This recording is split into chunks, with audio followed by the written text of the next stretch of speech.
Hello প্রিয় দর্শক মণ্ডলী, দেখতে পাচ্ছেন এটি একটি মজাদার খাবার যা বাচ্চারা খুবই পছন্দ করে এবং এটি কয়েকটি কালার আছে।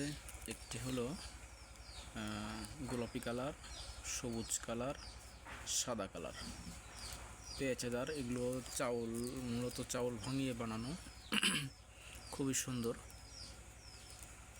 তো এই এই এই খাবার এই বাচ্চাদের এই খাবারগুলো আমাদের কাছে অ্যাভেলেবেল আছে। এটা অবশ্য ভাঙা, এটার প্যাকেট করা আছে। তো যাদের লাগবে আমাদের থেকে চেয়ে নেবেন, অনেক সুন্দর। আর এগুলো 10 টাকা করে দাম, অনেক বড় বড় হয়, বাচ্চারা খুবই পছন্দ করে। হ্যাভি এবং খুবই সুস্বাদু, মিষ্টি মিষ্টি, অনেক স্বাদ, খুবই আকর্ষণীয় বটে। ধন্যবাদ সবাইকে।